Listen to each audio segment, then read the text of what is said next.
but we got like strategists and shit. The only person I will defend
Good evening, DES race fans.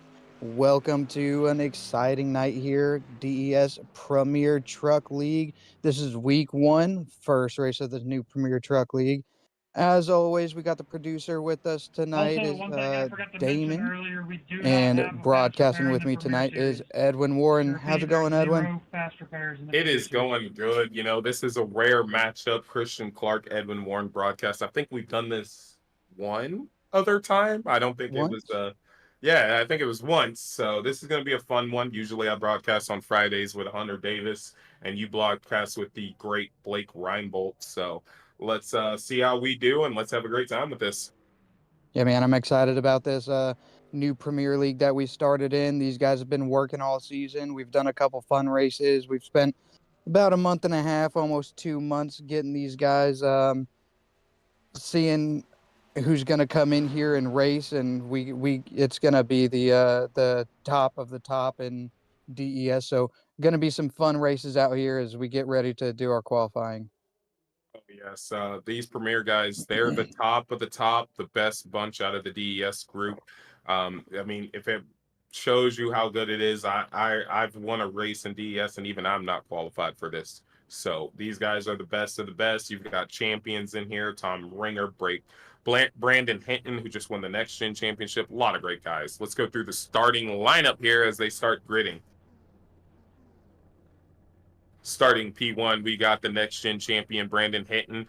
And then in the second row, we got Judson Curtis, Todd Perrant, Ratfink driver right there. Back on the front row, we got Mark Holloway, also a Ratfink driver. He's starting P2. Judson Curtis, he's a great guy, very clean racer out there. In row three, we got Jonathan Geis racing for TRN. We got Tom Ringer, the owner of Ratfink Racing. He's also out there. He's going to be looking to secure another victory. Good luck, everybody. Hunter Davis, TRN driver, Zachary Reipel, also a Ratfink driver. They're going to be rounding out row four. Both strong drivers, very consistent dudes. Then we got Chuck Burley and Tanner Honeycutt. That's again Ratfink TRN right there. Those guys are looking to start off Premier League good. Tanner Honeycutt just won a race. We got Anthony Cameron and then Thomas Long bringing it out in row six. Brian Souza, and then we've got Brandon Miles. They're going to be taking out row seven. And then we got Charles Connor, very strong, consistent driver, bringing it home right back there. He probably didn't qualify. He wanted to kind of bide his time, use his qualifying session as a practice. But he also does have Craig Knoll behind him in the 63. So we're looking at some really strong drivers. A lot of great people out here. We're about to have a real blast out on this track. Yeah, I mean, we got a lot of fast guys out here, a lot of clean drivers. I think that this is going to be one of the most exciting races that we've had in a while. I'm excited to see how it's going to go. You see up sitting in our pole position is Brandon Hinton. He just won the Next Gen Championship, our Friday night races. So he's going to be one to look out for. All of these guys out here are just phenomenal. I'm looking through these names, and it's anybody's race out here tonight. I have to agree with you. Most of these names, when we go into what's now called the Legacy Truck Series, which just ended earlier. That was the race we had earlier. It was won by actually Tanner Honeycutt. Most of these guys out here, they're guys, when you see them on track, you know they're going to be up front. You know they're going to be hard to pass. You know that they know what they're doing. They got tire management. They've got skill. So it's nice to see them all out here competing with just each other. No variables involved. They get to throw down the way that they want to throw down, and they get to have a beautiful race. I'm thinking this is going to go green to green with only the stage breaks interrupting them. So it is 90 laps. Stage breaks are going to be at 15 and 25. So they're going to have a nice little 15 lap sprint, then a 10 lap sprint, and then they are going to have it all the way till the end. This is a 90 lap race. We're looking to have a good time as Tom Ringer is also coming back into this race. He's a strong guy. He just finished second place in the Next Gen Series by 1 point. He lost that championship by 1 point. So, this season, in the trucks, Xfinity, and next gen. He's looking to right that wrong. Yeah, these guys are going to be out here battling hard. I know it's only race one and we have a whole season going, but especially when you're in the inaugural race for the Premier League, these guys are going to be coming out here and trying to make a name for themselves as the first winner of the first race in our Premier Truck League. You know, if you can come out here and you can put on a show and you can win out here, you're one of the best out there. Oh yeah, and these guys are going to be battling hard. I mean, I'm looking to see the clean passes, the clean stuff going on here. Yes, it's a super speedway, but I've got my eye on a couple guys out here. I've got to call out Hunter Davis, Chuck Burley, um, uh, John Crosby, who's another guy. He won the final in the Next Gen Series. You know, Brian Souza. These guys are all really good drivers, very consistent at what they do, and I'm very happy to see what goes down. Charles Connor's going to be around a lot of good drivers right now. He's had a lot of bad luck recently, so let's see if he can turn that around. Fresh start of a new season. Yep. Here we get ready. Lights are off on the pace car. Pace car's about to go down. We're about to take our green flag. Brandon Hinton's going to be leading the charge here coming out of turn 4. Now this is the first start, so we got to wait on that green flag. So we don't really get the advantage of starting in that Geico restart zone when the leader's ready. And here we go. We're all off. They hit that green flag. Brandon Hinton and Mark Holloway stay side by side. They're going to try and do their thing, try and stay in front. But here's the thing. Judson Curtis was a little bit behind the 5 car. The 56 had the 69 right up on him. So he's going to get out in front of him, and he's going to look to clear him as they go into turn 2 now. 56 still right in front. But they get back side by side. So we'll see how this plays out.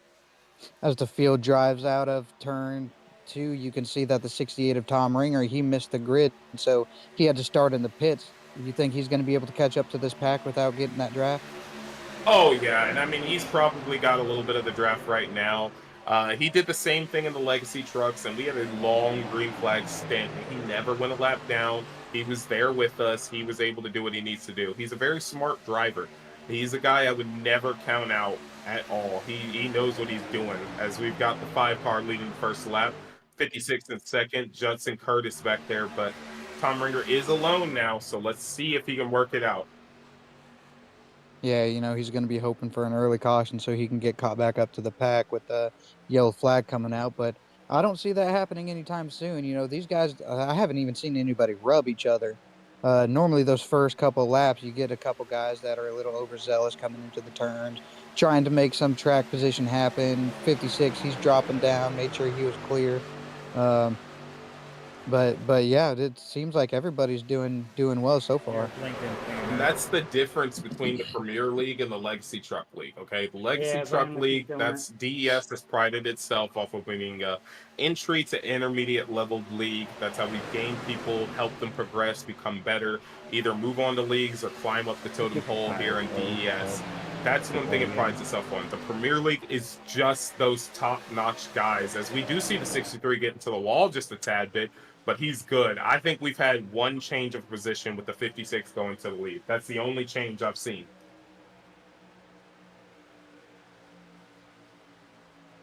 Yeah, these guys are kind of just hanging out, trying to gain all the position they can. You know, that if they can all work together, like the 86 of Zach Reichel bumping into the 69 of Todd Perrant there, they can make that top line work as long as they all work together and understand what they got to do to get up there.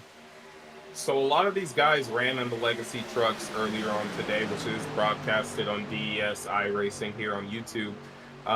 A lot of these guys learned early on that the outside lane does have momentum, but it's not going to carry you all the way, as Todd Perrant is trying to do that right now. That is the hard part about it. These guys are really good. They're going to maintain position a lot throughout this track. We're not going to see any dicey passes probably till the end of the race or near stage breaks. Yeah, and I think you see the 86 back there. He's pushing Todd Perrant, and I bet, you know, they both race for Ratfink. They're both on the same team there. Todd's not just going to leave him out to dry. I think he's going to, once he gets up there in front of the 56, he'll probably wait until he's clear enough to where they can both drop down. Well, this is the thing about team racing when you've got teammates, right? You don't want to leave a teammate out to dry. So the 69 kind of has a choice right now. If he does clear the 56, does he abandon his teammate in the 86, or does he, jump down with his teammate in the 56? Because, you got Brandon Hinton and Tanner Honeycutt who are on the team together. Judson Curtis is actually sandwiched between those TRN guys. So it's an interesting stack up right now. You've got two big house teams right there at the front who are definitely battling for this front field. But again, 90 laps and we're only on lap 5. So we can't make any kind of predictions yet. Yeah, and these guys also understand that they only got 10 laps to go here as we cross that start-finish line before the stage break. And stage break is worth points. Those points add up to the end of the season, and that's how they're going to make it into the playoffs. So even if you're not thinking about it, that you got to keep in mind when those stage breaks come so you can maximize your points in the race. Yeah, and they're getting a little squirrely here at the front end as the 93 jots in between the 35 right there. It's a little squirrely right there, but they were able to handle it just right. It is a Rat Fink top 3 with a TRN right behind him. These guys are going to put on a real good show, man, and I'm enjoying it. Thomas Long, surprising field hanging out there. Craig Knoll, he was a guy who started towards the back, and he's here up in the front too. Outside line getting a little squirrely there, but like we were talking about, if you notice, the 69 the whole way down this backstretch was clear of the 56. He could have dropped down at any moment. He could have secured that first place position, but he didn't. He didn't leave his teammate out to dry. They're probably communicating, and he's going to wait until, just like right now, that 86 is clear. The 86 is going to drop down, and now he's going to hold that position and wait for his teammate to get in front, just like that. They are playing the numbers game, having friends out on track, because Chuck Burley is also coming up there. And as you see, he tries to move down on the 5 car, doesn't have the momentum yet. You can definitely tell they're playing the numbers game. They want to control this race, all right? They want to get up front and control what's going on, because it's a lot harder to pass 4 cars versus 1 car. So if you're out there on an island, that's a problem. But if you've got people who you know and trust with you, it makes it a little easier. Yeah, and I anticipate watching this top line kind of slow down a little bit. Having 3 cars up there, that's usually how you're gonna have to make that work. But you got the 4 of Chuck Burley. He's kind of hanging back a little bit and not really up there with the rest of those guys. But they do seem like they're getting a big run. Let's see what the 23 of Thomas Long does here. Now, he's definitely going to stay with the outside line because he has nowhere else to go, but he's not going to be doing anything to truly help that line out. He doesn't want to supersede his boys. This is something you see in real life NASCAR. Penske will do this, Gibbs will do this, Hendricks will do this. They'll try and control the race as he pulls down, because now he's separated by 2 cars from his teammates, but he wants to be there with them. Ooh, people starting to get squirrely. Is you see the 63 kind of rubbed the wall and lost a little bit of momentum, and the 4 went to go push. There he goes, getting into the wall again there. But the 4 went to go push it wide, and the 63 kind of came down into him.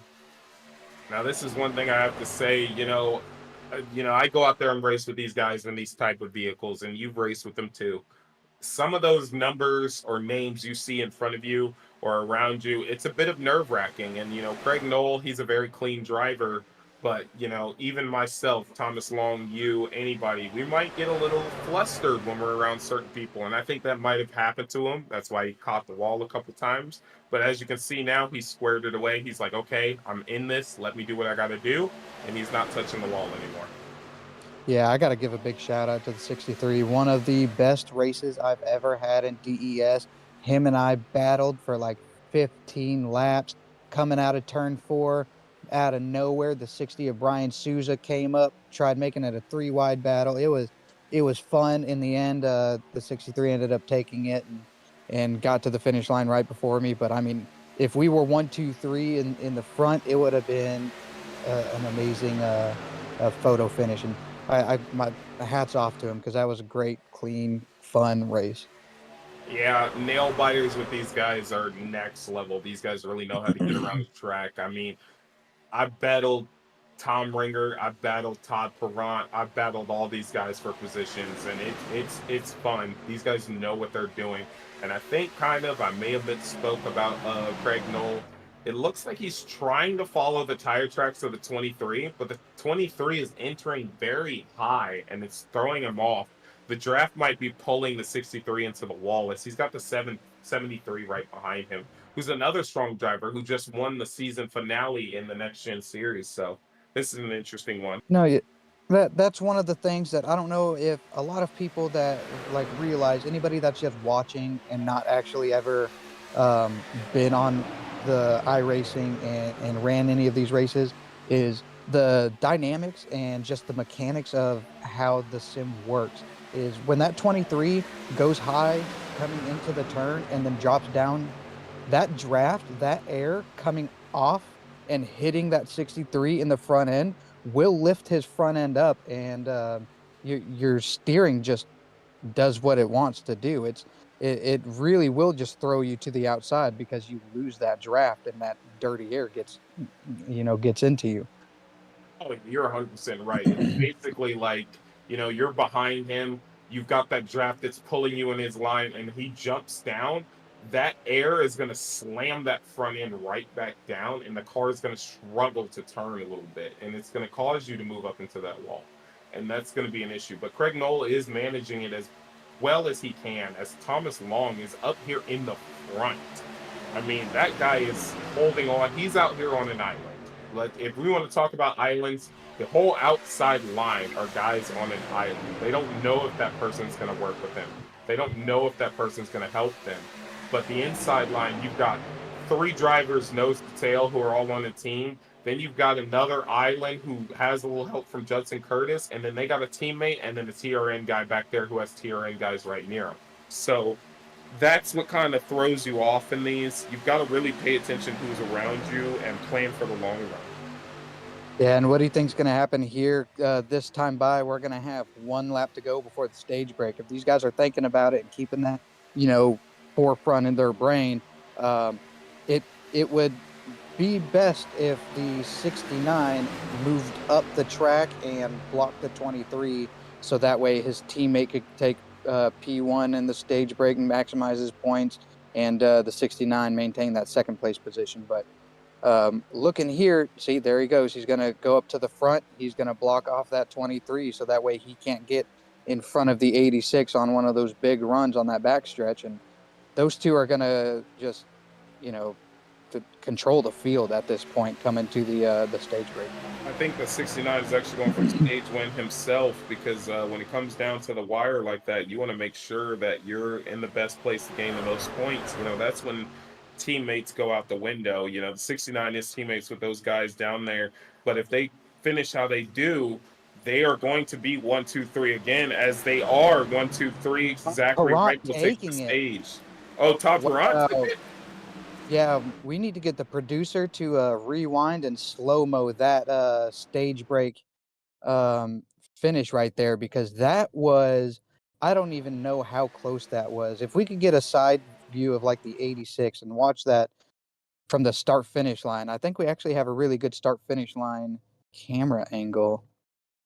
We're going to try and take a look and see if we've got anything that could really help us out on that, because that is a close one right there as they're coming to the start finish line. I'm watching it here. Oh, let's go a little slow. Go back a bit. They're very close to each other. You're going to have to take that one slow. Slow motion. Ooh, He man, does get it. Looking at the back bumpers, he does get that stage. That is, man. That is See if we can get close. a closer view of that. Now the results are saying it's Zachary Reichel. Look how close that It's finish is. Zachary Reichel. Look at that, how close it was. That is how you win a stage. That's what you want to win a race off of. Let's try and get his right front tire view. That might actually help us understand it a bit more. There we go. There you go. That's the camera we need. frame by frame. Look at these guys. You can't get closer than that. I mean, that is an That's pretty close. We're gonna have to judge it off of here because there's not much momentum gained in that little bit. Because you see, he doesn't man. pass him until right at the start finish line. It's definitely How Zach Reichel who gets it. Yeah. Yeah, just look at that. The front splitter on that car is the only thing that made him win. It's like Lightning McQueen sticking his tongue out at the very end. Oh That yeah, is that's man. close. That's how But you win a stage. while these guys go around and either pit or stay out, we're gonna go ahead and take a quick stage break. We'll be right back with the first race of the Premier League for DESI racing.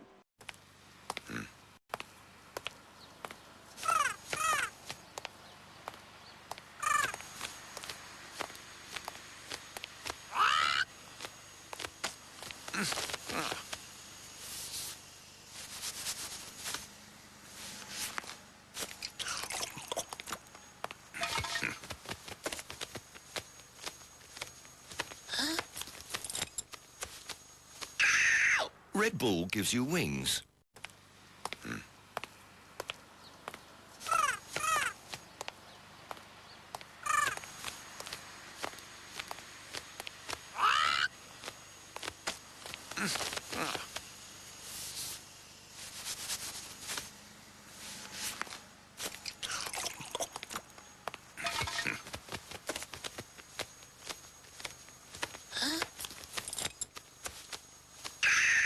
Red Bull gives you wings.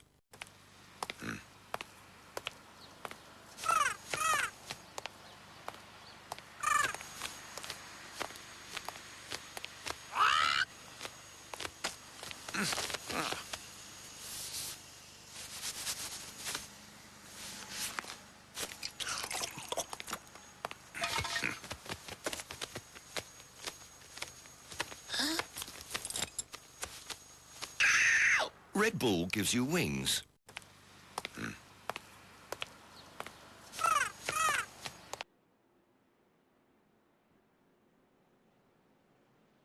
Welcome back. Welcome back. About to finish up lap 17, starting lap 18 of 90 here at Daytona for the first week of the Premier League for DES. Man, Edwin, what a first stage finish for this I new Premier League. I can't lie. That was nail biting close. They went down pit road. All these guys did. Zach Reichel actually cycled back in pit stops now, but you now know he is strong here. He knows what he needs to do, especially on the short run. So I'm very excited to see how this racing goes from here on out. Yeah, I mean, just that whole stage was a testament to clean driving, teamwork, determination, and just skill. Yeah, these guys are doing everything they need to do. A lot of strong competitors out here. That was a nail biting stage. That was the stage, not even the finish. So the finish could probably be as close as nail biting as it was in that one. But I'm really excited to see what we have go forward here. Yeah, I'm excited to watch this little.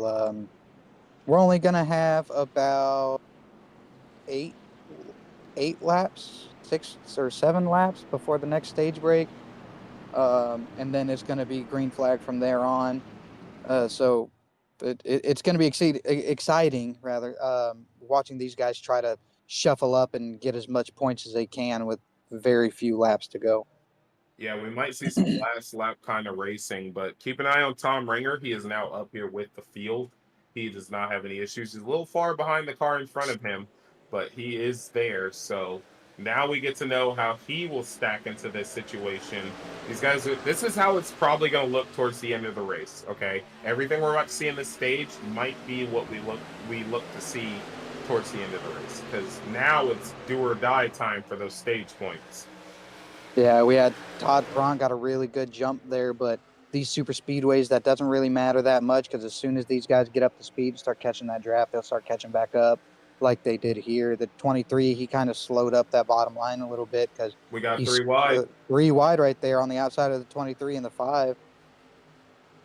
We got the Or 86. that's He's the coupled into 88 three. rather. The 86, yeah, he's out there with the 88 and the 69. teammate on inside.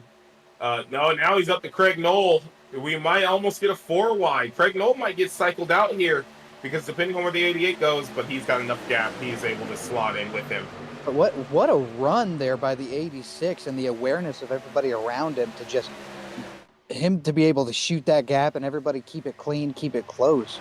86 already worked his way all the way back up. You were talking about how he was shuffled back a little bit during that pit stop. Not sure if he had any issues getting into his pit stall or what happened, but he's already leading the race here. I got to make this known. You know, I've raced the 86 for a season and a half now. He's never been this aggressive. He's a very calm driver, and this is the safety net the Premier League brings to you, okay?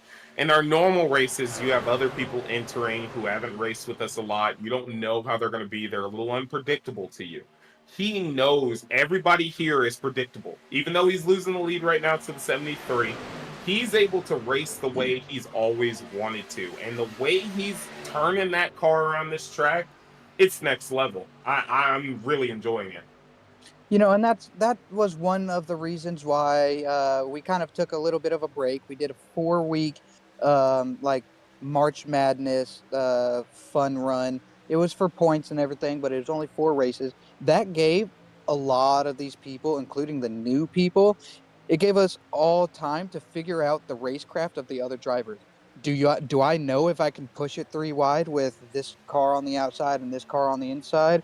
Do I know how he's going to react when I go to, cut down in front of him and be that close to him? And so it was very important to be able to get that as these drivers and learn how all these new drivers race each other.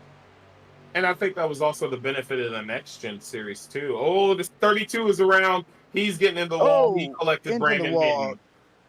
There we go. And it doesn't look like a caution has came out yet. There's the caution flag. Caution does come out. That's probably going to be your stage break. That's going to end up being your stage break as the 32 of Geist, and didn't see who the other one. I believe it was Brandon Hinton get wrecked out. Let's see if we can get a look back at that wreck real quick.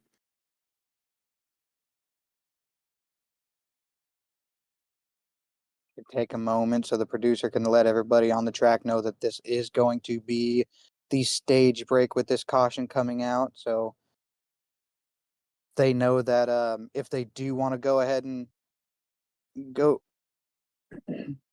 So I definitely heard the producers say there to all the drivers, this is going to be the stage break. So he definitely made it known to them. So this is our stage break here today. Yeah, and I think it would be a smart idea for these guys, even though they're only out there for very few laps. I mean, we went, 3 or 4 green flag laps? It would behoove them to, there's a fancy word you don't hear all the time, that they can go in and get topped off on fuel. You don't really need to change your tires, but you want to make sure you have more fuel than, necessary with about, what is that going to be, 63-ish laps before the end of the race? Yeah, they definitely want to make sure that the fuel, and it looks like they have no fast repairs in here, so that might really hurt the 32. I did take a second to look back at it, and we'll look back at it later in the race for you guys to see. It looked like maybe the 23 had pushed up right into the 32, and that's kind of interesting. The guys with the inverted numbers of each other, they got collected with each other, and that caused the 32 to get really squirrely, and it was really hard to save that car, and it caused the wreck here today. Yeah, it's just part of that, these restrictor plate racing with as close as they are. But as these guys are going to be going around the track, we'll go to a quick commercial break and get reset here.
able to hear you. You need to go to race control.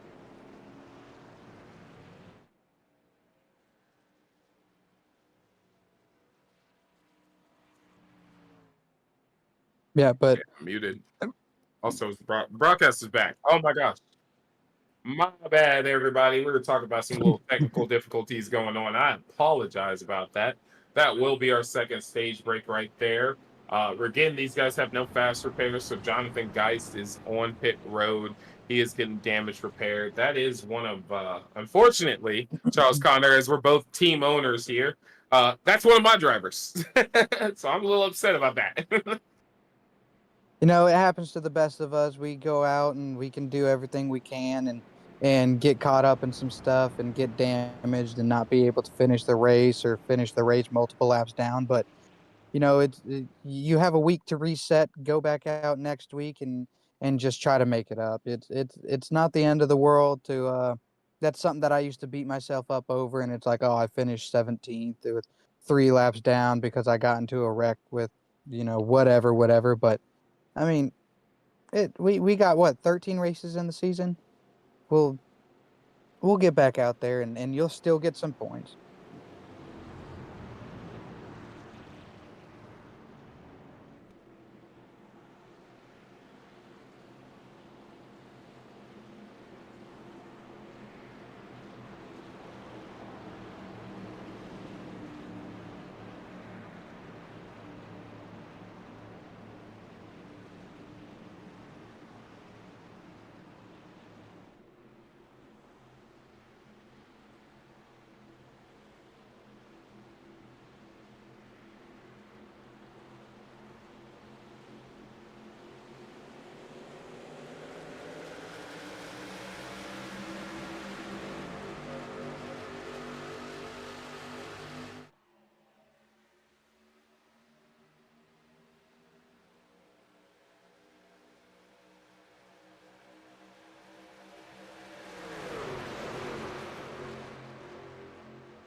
Yeah, we got these little bit of accident happened, but it was only a single car accident, so caution did not come out. Only one car was involved. He was able to get off of the racing surface.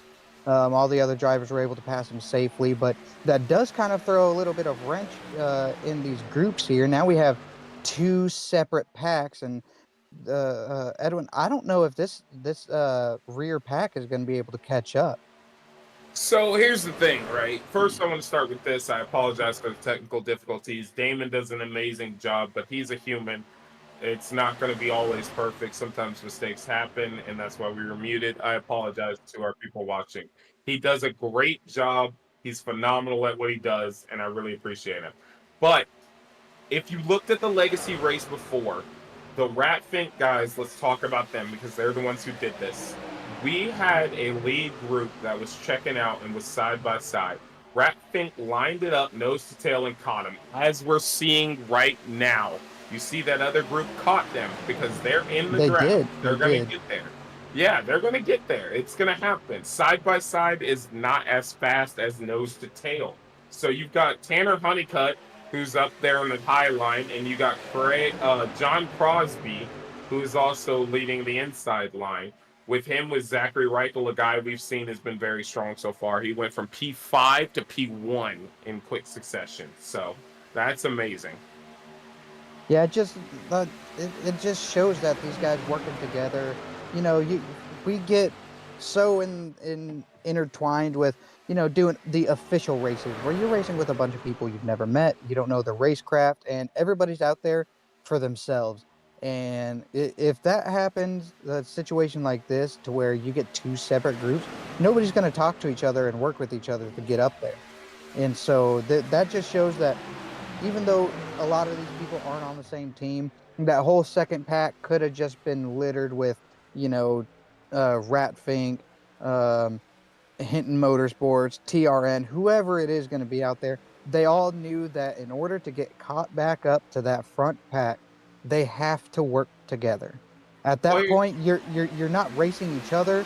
You're trying to just get back in the race together. Well, here's the thing about teams. Teams are a great thing because it gives you a guaranteed somebody to work with. That's all teams do. But you don't have to work with that person, and they don't have to work with you. Yes, you're guaranteed the opportunity to work with them, and they're going to think about working with you more times than not. But at the end of the day, they don't have to do anything.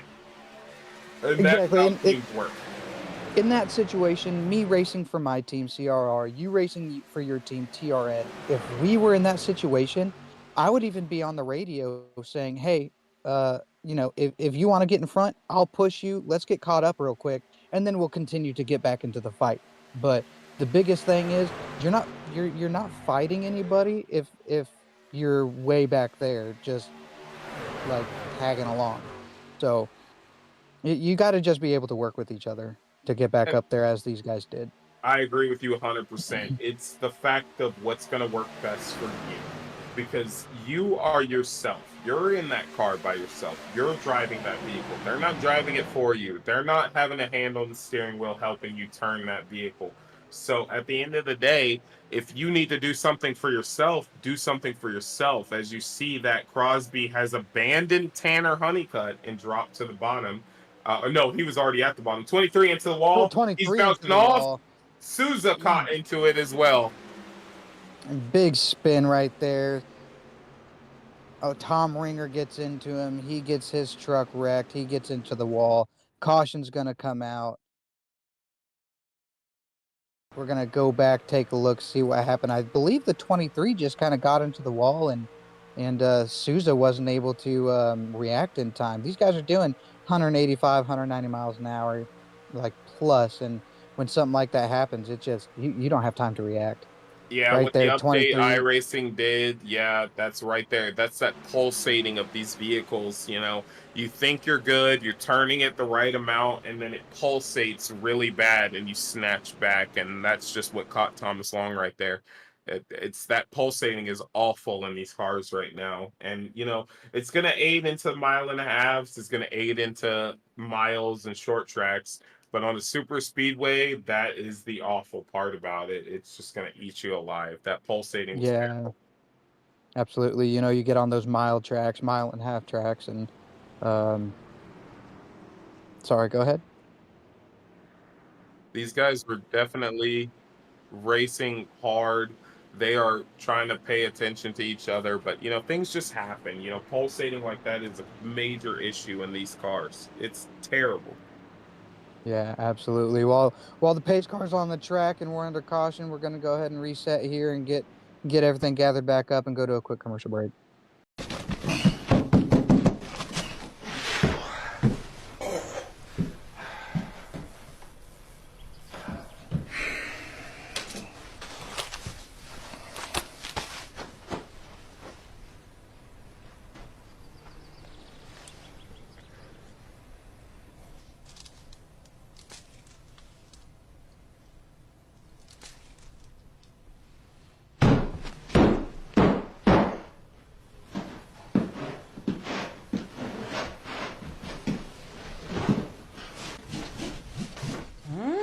This looks great. This must be yours. I found it on the kitchen table. Thanks. Mommy, have you seen my hamster? Well, isn't he asleep in its cage? Have you seen my hamster then? No. But honey, go upstairs and look thoroughly. I mean, sure, probably behind the bed like where you found them last time. Okay.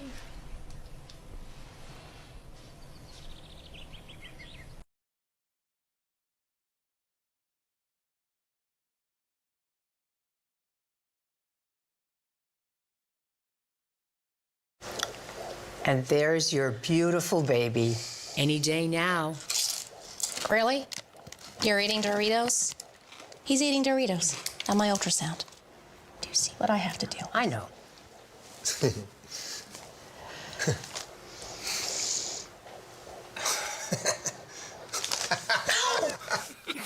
Give me that.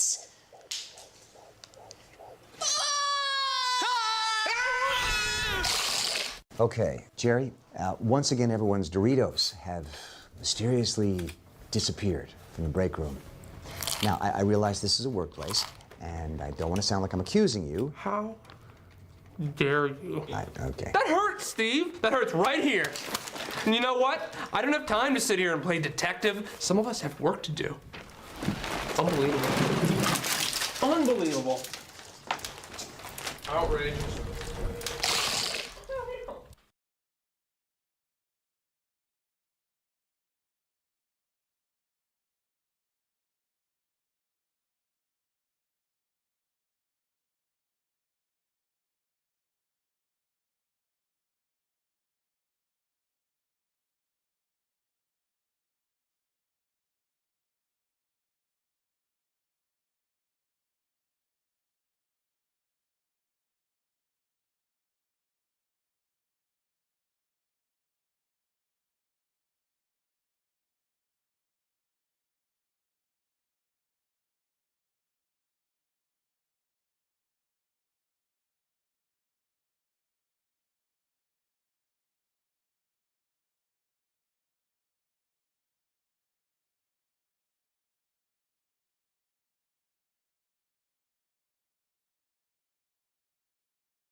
Welcome back, everybody. Lap 35 about to be completed of 90 here at Daytona. Pace car's going to drop down. We're about to go green. We do have the 93 of Brian Miles. He's going to be leading the charge here with Charles Connorell on his outside. So this is the first time for the top three to be towards the front right now, leading the race. You know, the 35, he's been up there already. Tom Ringer, he's back in this. Remember, he started from the pits as the 56 jumps down and leaves the 86 up there. You know, those guys are teammates. So this is an interesting run right now. Let's see how they go, as it's no more stage breaks from this point on at all. The stage break was at 25. They got a caution at 35. Now it's all on the racecraft. Yeah, you see that the field is really shuffled up. You look over at the scoring tree, and you got people scattered about that. You know, they were running one place, and now they're shuffled to the middle, or they're shuffled to the back. You got the 88 of Hunter Davis. He led some laps. The 69 Todd Perron, he led some laps. He's in P10, and like you said, Thomas Ringer, who he started in the pits, came out and was able to get caught back up and stuff. He's worked his way all the way back up to sixth right now, is where he's being scored. So, I mean, anything can happen on these super speedways. So in the first stage, these guys barely changed position, but now they're out here changing positions left and right. As 63 jumps down below the double yellow line, he might have an issue. He might want to pull out of that. He wants to get behind the field. But these guys are battling. The 35 is getting cycled out. If the 86 that gets to his outside, he's going to get cycled out. Yeah, it looked like the 67 was trying to give his teammates some room, but just wasn't able to anticipate the run that the bottom row had going for him. So he was hoping that the 35 was going to be able to follow him down there, but Judson Curtis trying to play it smart and not trying to force anything and cause an incident there, backed out of it at the last second and decided to stay on that high line. Can't lie, I'm a fan, and there are certain drivers that are considered my favorite drivers out there. You know, I've got Brandon Hitton, he's one of my favorite drivers. Charles Connor, he's another one of my favorite drivers. He beat me for the the final street stock championship in DES, and he took home that championship, and he's now leading this race.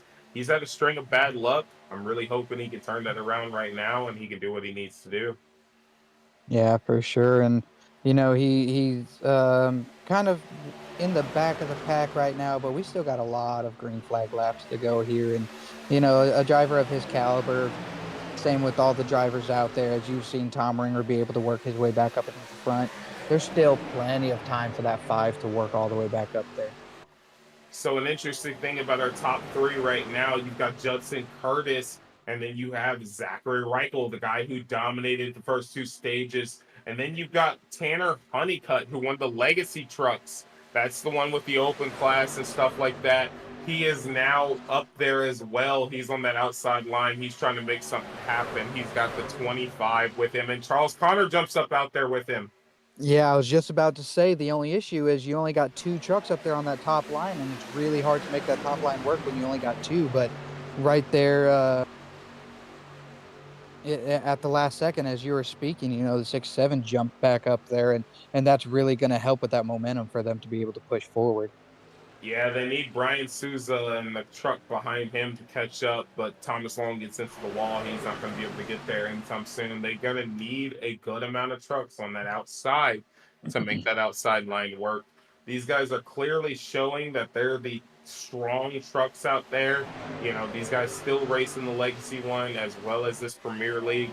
They're pretty much out here educating the field right now. They're showing them how super speedway racing is supposed to be done.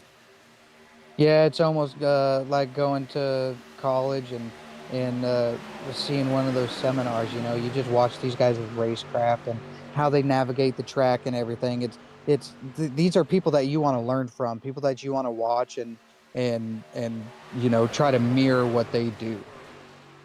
Oh yeah, and I've been in that position to where I just get in their tire tracks and kind of learn from them. Super speedways are kind of something I really enjoy, but I've yet to win one. And clearly these guys know how to get around this track for it, as Tanner Honeycutt is really pushing that 67. He wants to get that truck back towards the front to where they can battle hard.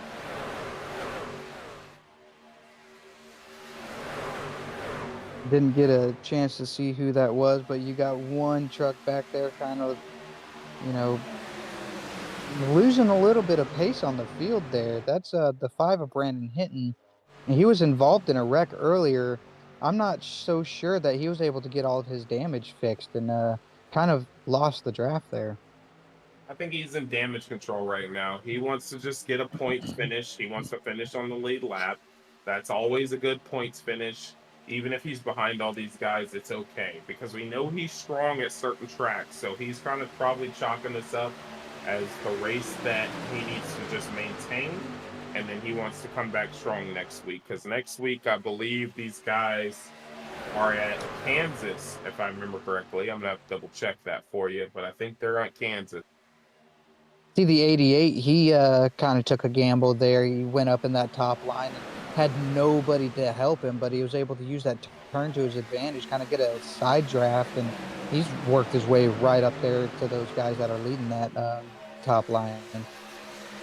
Now, keep in mind, DES is not done racing this week. We still got the Xfinity tomorrow, and they're going to be at Daytona as well. Those cars are very interesting on the super speedways. They handle very different. You can definitely pull out on somebody and get a nice little side draft and barrel to the front. But iRacing has also made updates to the track, so it might not handle the same way. This is going to be a very fun race to watch tomorrow, as well as this race right now is extremely fun to race. Tomorrow is going to be just as good. Yeah, for sure. And we also ended up adding another series. Is the Wednesday nights we do the ARCA races, and we broadcast them. We don't have any announcers yet. If anybody's watching and is interested in announcing, hop over to DESI Racing and we can have a chat about it. But it's a fun one to watch. I love those cars, and we're doing a lot of short tracks, and I love running short tracks. And we did our first We got race. a wreck. Ooh, We got a we wreck. got a We got a wreck wreck. back there. Car flipping on the back stretch. Looked like 13 of Tanner Honeycutt was caught up in it. We still got people wrecking. The 4 of Chuck Burley. He's getting spun. I'm not. Looks like I the think somebody 67 was in there too. We're gonna watch this replay here. right here. Tanner Honeycutt goes 3 wide. Yeah, he just went 3 wide and kind of bobbled a little bit and ended up getting into the 67 there for a 67. I mean, it there just wasn't a lot of room there. Not really sure. Yeah, just not a lot of room. A lot of dirty air and getting those trucks loose. And the 25 just went for wreck avoidance, and that's how he got into the 4 of Chuck Burley and sent him into the outside wall too. It's just one of those bad luck moments. Just one of those days. It's a reference to a song. It's a very good song. Yeah, it is. But as we get lined up here, pace cars out, lap 45 of 90. We'll go ahead and take a quick commercial break. We'll be right back with the Premier DESI Racing. Ship my pants? Right here? Ship my pants, you're kidding. You can ship your pants right here. You hear that? I can ship my pants for free. Wow, I just may ship my pants. Yeah, ship your pants. Billy, you can ship your pants too. I can't wait to ship my pants, Dad. I just shipped my pants, and it's very convenient. Very convenient. I just shipped my drawers. I just shipped my nightie. I just shipped my bed. If you can't find what you're looking for in store, we'll find it at Kmart.com right now and ship it to you for free.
Welcome back. Welcome back. Lap 46 of 90 under caution here.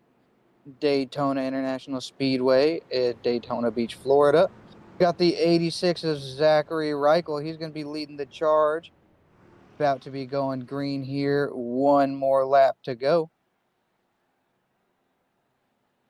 Yeah, these guys are gonna have a good race here. They're gonna pay attention to what they got going on. They're at 46 out of 90. They're past halfway, so it's time to start kind of migrating yourself towards the front.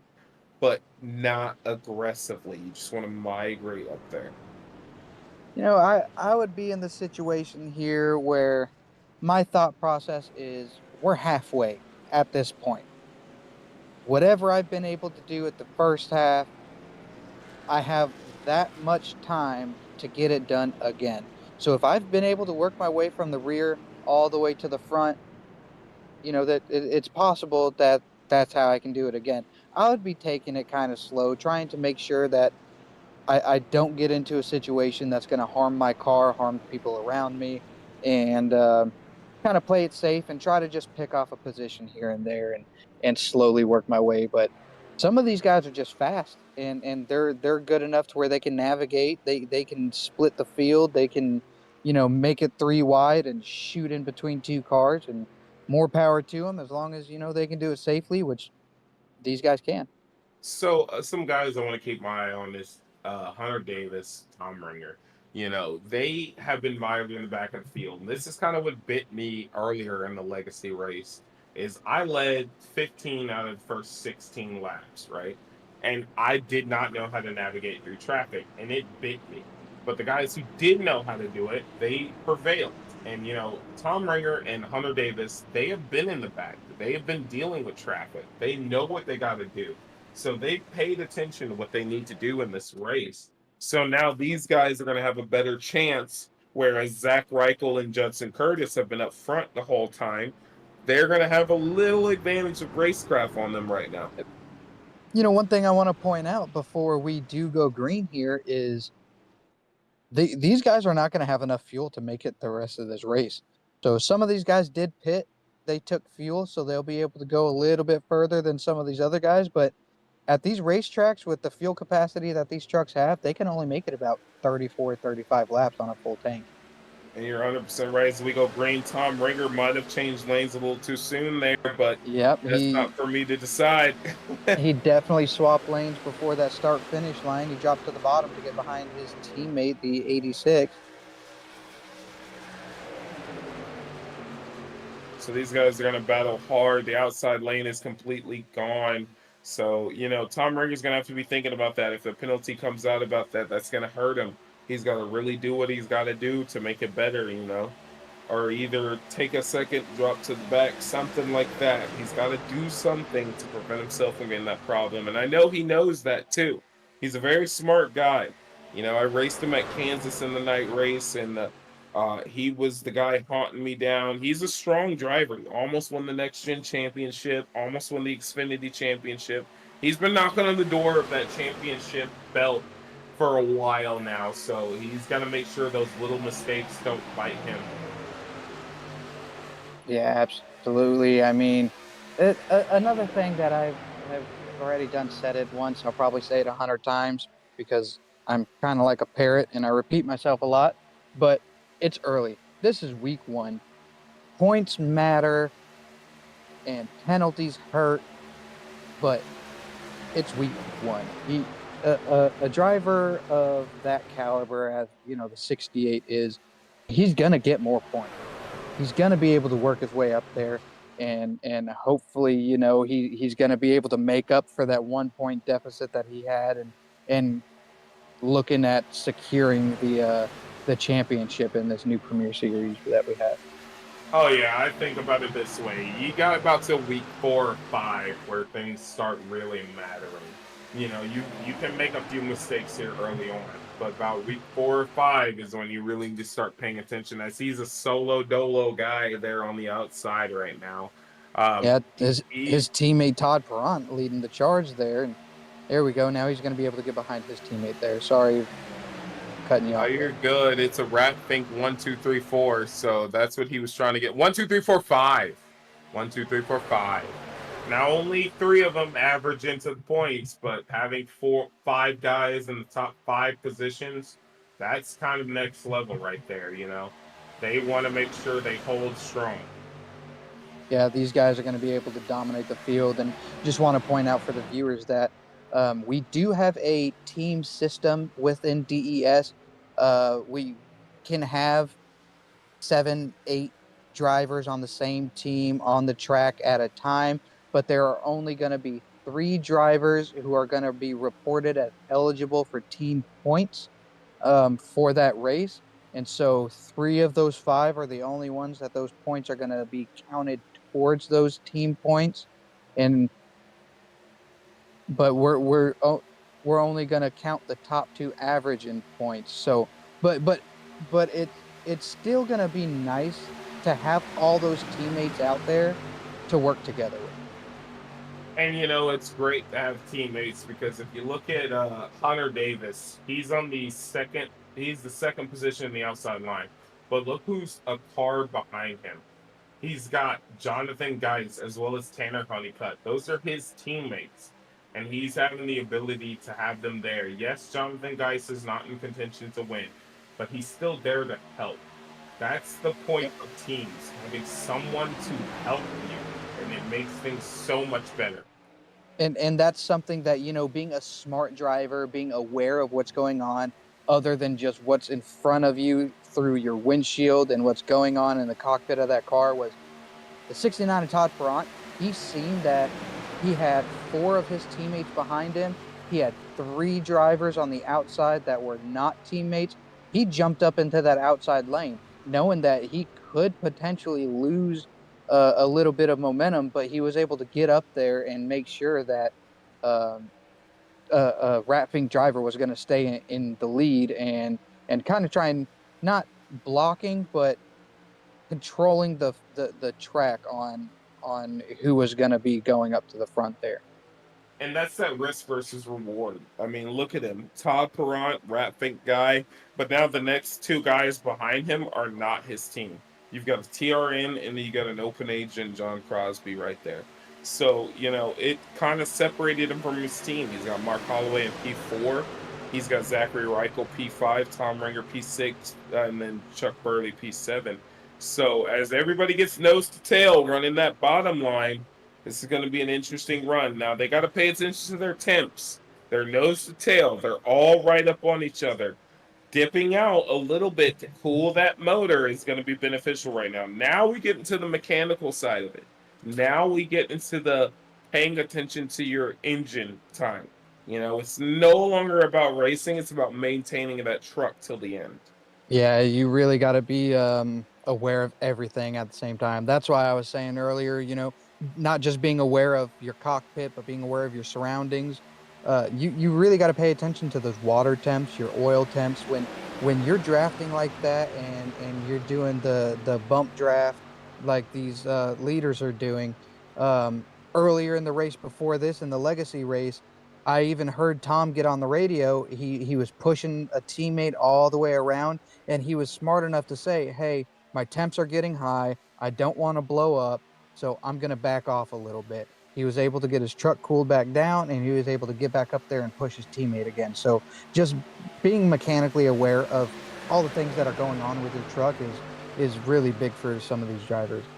And I think that's what happened to Zachary Reichel here. He dipped out of line about a lap ago, and he's now on the outside line forming that outside groove. I think he might have been getting hot. He might have been tucked under that driver a little too long, and it caused him to get hot. And now he's dumped out. He's got Justin Curtis, Charles Connor, and then Miles with him as well. So now he gets to maintain position. Now the trucks are an interesting thing. You can hold position next to guys by yourself by side drafting. It's hard, but you can do it. It's a little dirty, but you can also do it, and that's what he's currently doing right now. And now that he's got help, it's turning out to be beneficial with him as he's battling his 2 teammates, Mark Holloway and Tom Ringer. Chuck Burley also right there for that position. He wants to get into that P4 slot. Yeah, and these guys, especially on the top line, they've got to really work together, and they'll be able to get back up there. Especially you have Zach Reichel; he's going to be leading that top line, and if he stays up there and those other trucks stay behind him, they'll get back up there, no problem.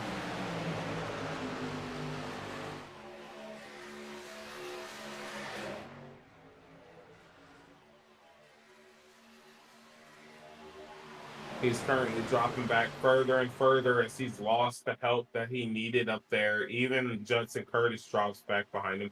And this is what they call a freight train. You know, he's going to get freight trained. Even if he side drafts in the corner on the straightaways, these guys are going to pull him. He's stuck outside there by himself. Now, one guy I want to call out, even though he's my driver, I don't want to say it's because he's my driver, but as someone who's won super speedway races, Hunter Davis is in the peak position because he can use momentum to clear that 69. And if he pulls out on turn 4, he's going to clear him before the start finish line. So he's in peak position, but it's all about the fuel. It's all about everybody around him now. Yeah, for sure. The only thing is, Hunter Davis in that 88 truck, he's going to have to make sure that he's got communication with some of the other drivers, any help that he's going to get. If he does decide to use some of that momentum coming out of turn 4 to try and go to the outside of the 69, going out there by himself right now wouldn't be a safe bet. He's going to have some help. Yeah, and that's that thing I was talking about, an island. He's kind of on an island right now. I mean, behind him he's got John Crosby. That's a guy he can't communicate with. He's also got Rat Fink guys, Judson Curtis back there. He's on an island. He's going to have to compete by himself. As Judson Curtis is actually making passes on that outside, using that side draft to his momentum. And realistically, the best thing the 88 can do when we get close to coming down to the checker, if they're still in the same situation, the best thing he can do is push that 69 up, try to separate those two trucks from the rest of the field, get them off by themselves to where when he does jump to the outside to try and make that pass coming out of 4, it'll leave the 69 out there on an island by himself, and the 88 will have all the momentum. Yeah, he's got to leave that 68 out to dry, but as they're catching a lap car, that's going to make things a little bit more interesting. You have to leave people out to dry in this kind of racing. They're doing a great job staying consistent. They want to make it to the end, but at the same time, they need to be thinking about those last 2 laps. Yeah, honestly, right now it's a thought that they need to keep in the back of their head, but they don't need to worry about just yet. You know, there's still plenty of racing. A lot of things can happen. They just need to pay attention to what they're doing now and focus on everything else, like this lap car that they're about to come up onto. Yeah, that lap car is a 25, and they're going to have to try and communicate something to him, but he gets to the apron, he understands, I need to get out of the way and let you guys race the race. Yeah, and you can see that's just that level of awareness by the 25. He knew that he's doing a good 20-25 miles an hour slower than like you said earlier, that train of trucks that's coming by him. And the smartest thing he could do in that situation was get to the apron. And that is beneficial to him too as well, because you know he gets to hang with this league pack, and you know this is why he's in the Premier League. He understands I need to pay attention to the race going on around me. I need to make sure I'm not causing an issue. Zach Reichel going to pit road. I wonder why he needs to go down. Were they not paying attention to fuel? That's actually a good move by him. He's going to go down pit road. If we can stay green the rest of the way, he's going to be the only person right now at this point that's going to have enough fuel to make it all the way to the end. All these other guys they're going to have to go in and pit eventually if we stay green the entirety of this race. Zach's not going to have to. He's going to be able to stay out and shuffle back up to the front. The only issue is now he's going to be out there by himself trying to play catch up with a bunch of trucks that are going to be moving a lot faster than him with that draft. Yeah, he went down there by himself. He needed to make sure he had somebody with him. When you don't have anybody with you going down pit road, it's just going to make that big of an issue. Yeah, but I think that we're going to start seeing a lot of these guys go ahead and hit pit road here pretty soon. They've got under 30 laps left, so let's see how it works out. They're going to have to pit. A fuel run here is about 33 laps.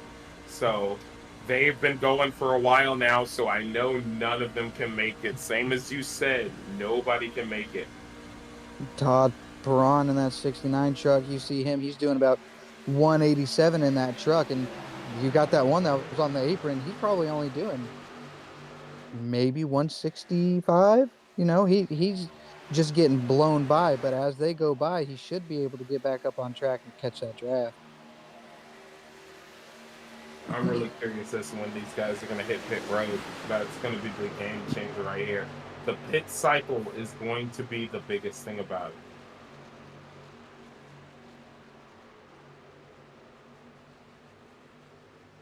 You see these guys, they're going to be catching up to Zach Reichel in the 86 here.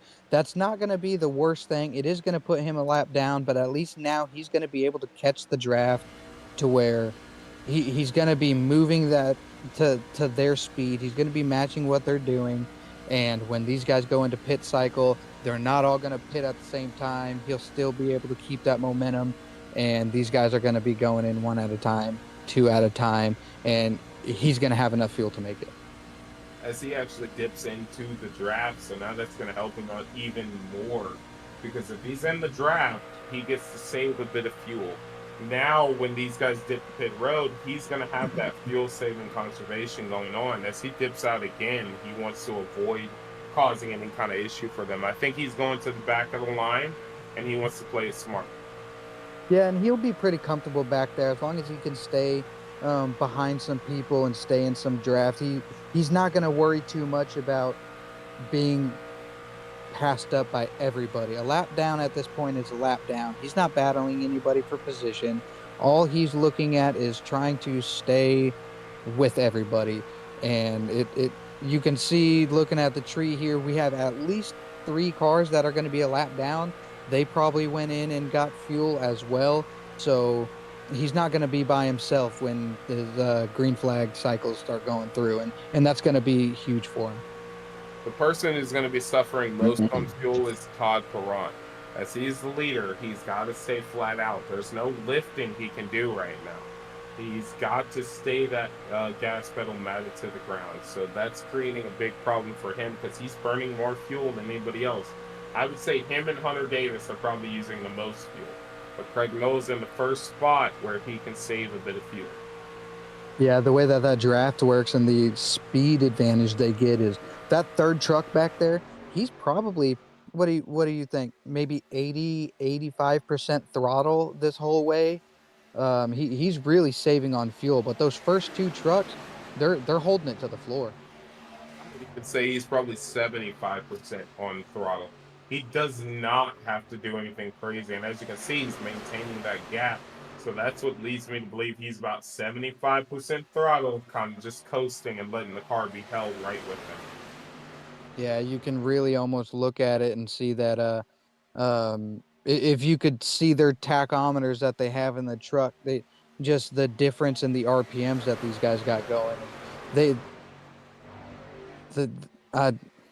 It's wild how it works. It's, one of the best visual representations I can give to people that don't understand how the draft exactly works is, imagine, you're driving 75 miles an hour down the interstate. You get behind a big truck, one of those semis, and you could feel that wind coming off of it just whipping you around. Well, now you got 15, 20 trucks out there creating that whole situation, and it's all just blowing over you, and you're not hitting any of that dirty air. These trucks are designed to just throw it over the top. You have no resistance. Oh yeah, he's in the best beneficial spot. You know he's not in the best spot. The person who's in the best spot, in my opinion, is going to be Tom Ringer. Yes, sir. He's in the most beneficial spot. Because if the 73 decides to move out or anything, he's still got the draft of him. He's got draft of 3 trucks in front of him. He's coasting right now. Yeah, and they're playing it smart by staying down there. He could very well go 100% on throttle. He's got a teammate behind him, the 4 of Chuck Burley. He could use everything he's got, come off of this turn 2 right here, have that momentum, and have his teammate come on the outside and start working his way to the front. But he's smart enough to know that it's too early for that. He's going to stay here. He's going to save, and he's just going to kind of coast until it's time for him to stop and get some more fuel. Oh yeah, he's paying attention to the laps ticking down. The only people who are really burning up the most fuel would be Todd Perrott and Hunter Davis. So they've got to really start thinking about when they're going to come down pit road because they've got to make sure they can make it to the end. Yeah, I think their last pit stop was lap 35-ish. So they're getting low. They're probably getting close to under 10 laps of fuel to go here. I'd say definitely Todd Perron is. He's definitely below that level because he's wide open right there in the front. Yeah, and look at them, dude. Everybody's just playing it smart. They're staying in the same line. Now, if everybody wanted to, they could go 2 by 2 the whole field and be in the same position. But I think these guys are anticipating these leaders getting ready to, and here they go. They're dropping down.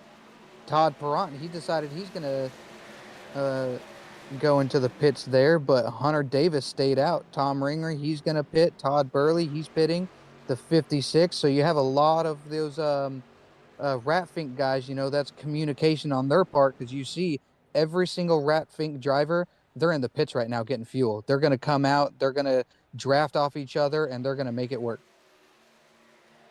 Oh yeah, they definitely have some form of communication going on there. They want to make sure their team is out front. Remember, it's nice to have somebody to work with. Now the question is when does Hunter Davis come down? Hunter Davis is probably talking to some of his teammates there or He's on trying to pit road. figure He's out going to pits. Yep, he decided he was going to come pit just a lap too late, though. I don't know how well that's going to work out for him as we see a lot of these guys, they're going to come down. And you got the 35 of Judson Curtis, 88, Hunter Davis. They're hitting the pits there. The benefit of Justin Curtis is he did make a pass on him going in there, but the two people behind him, Jonathan Geis, he may be multiple laps down, but that's a teammate, Tanner Honeycutt, who's also there. That's another teammate. So they're all right there with each other on pit road. There they go. It looks like nobody got tires. Everybody just kind of did a splash and go, get fueled up on fuel. And look at these Ratfink drivers working together so they can maximize their speed and get back up there to the front as all these guys are coming off of pit road. They're going to have a lot more momentum as these guys that just pulled out. Oh, yeah, it's a big fight right now. It's a fight of pit strategy now. Passing the 13 to Tanner Honeycutt. Got the 88. They were able to pass them, but they're close enough to where we're going to get back to some pack racing.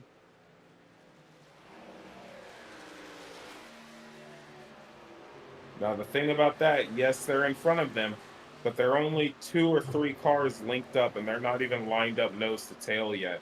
They're just kind of scattered around. Now, those 4 cars who just came out of the pits, if they can link up perfectly, they're chasing them down. Yeah, and it looks here, you got the 86 of Zach Reichel. Remember, he was a lap down. He's now back on the lead lap. He's back in 11th position, and nobody seems to be helping him with that draft. So he's got to get caught back up here. Yeah, you got a 4-car versus 3-car battle in the front. Zachary Reichel, he is one of those Ratfink guys. He does wishes he was up there with him. I know that pain. Got the 4 going to be giving a little bit of a bump to the 68 there, trying to make sure that they maintain that. But they're going to stay up on that top line and try to work together. Well, the 68, he drops down. He's going to slow down that inside line a little bit. I wonder why he would do something like that. He's going to cost himself doing that, battling lap cars. Oh, those aren't lap cars. Judson Curtis is the leader. Yeah, those are the guys that they fought coming off pit road, and they were able to get in there, get fuel, and then time it perfectly to where when they came off pit road, they were able to catch that draft. So this right here is the lead pack. Gotta remember, side by side is not as fast as nose to tail. So that's what they're fighting.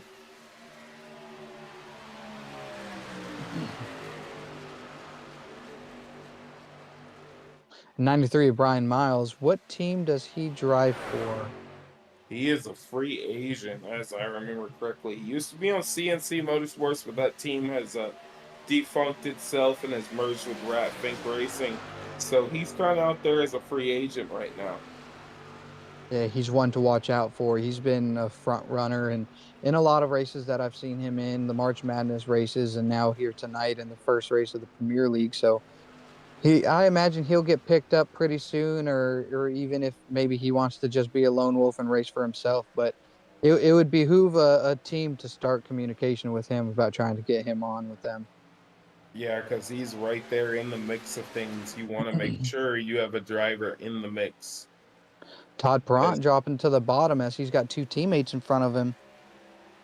Jonathan Geist apparently had to go back down pit road, and now he's back there as Hunter Davis and them have caught this pack of cars. That's a 13 of Tanner Honeycutt. He's been out there by himself, hasn't had anybody working with him. But now he should be able to catch a little bit of that and catch back up. But I believe, no, he is not a lap down. He is there with the lead pack. Yeah, he's with his teammate, then the 88 right there. So again, those strategies working. Having somebody to help you is benefiting so much right now. Hunter Davis, he's going to try and make that outside line work. He does have help getting pushed there into turn 3. Try to work his way up there on that outside line. He's got 2 cars behind him. Todd Perront jumps up to block that line. That's a pretty aggressive block, but you know these guys, they know what they're doing out there, and he knew that he could do that safely and make it work. But he's actually using that 88 being behind him to stay up there with his teammates. You know, that As helps we them too. They're controlling the race, but you know, the things behind them, that's a looming door right there. You've got TRN, free agent, TRN, and then you've got Judson Curtis and the 93 who are also free agents. That's a lot of people who are not there to help you. as they come here, they're catching up to the 5. The 5's gonna be aware of his surroundings, drop down to the bottom, and as soon as he can, he's gonna pick it back up and try and stay in that draft. I'm not sure what position he's in there, but hopefully he's going to be able to make something work and stay with these guys here. Yeah, the 5 cars a lap down, sitting in P13, so he's having a big issue.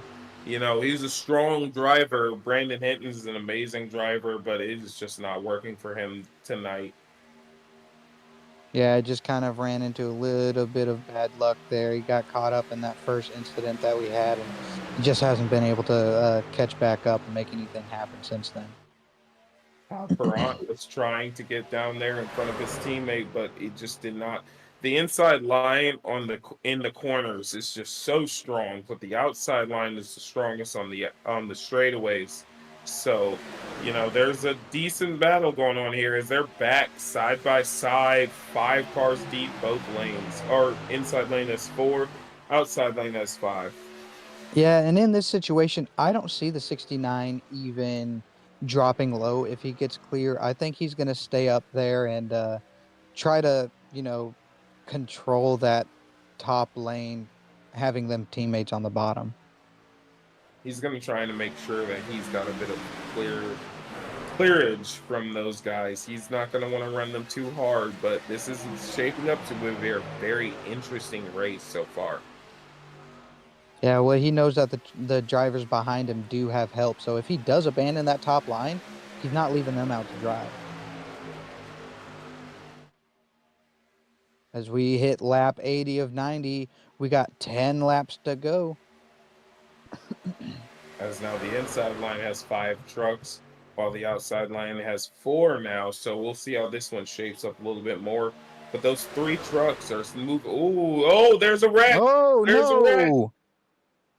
We got a truck on its side, the 68 of Tom Ringer, 69 Todd Perront.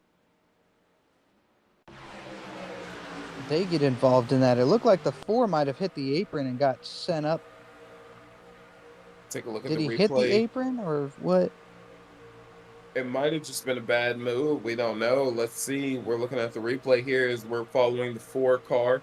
He's behind Tom Ringer. Those guys are pretty square up. 4 car moves up. Oh, he just pitched up on the exit of the corner and caught his teammate by accident.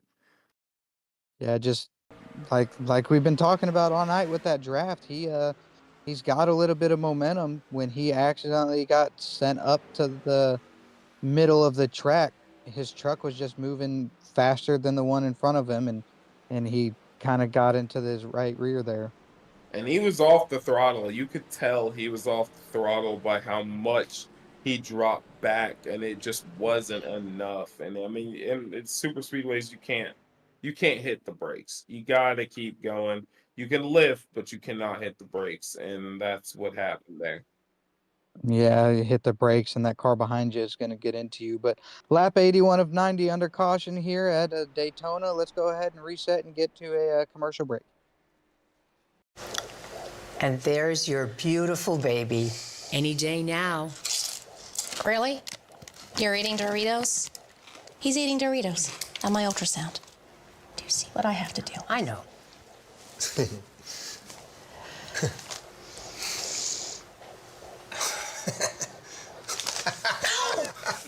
Give me that.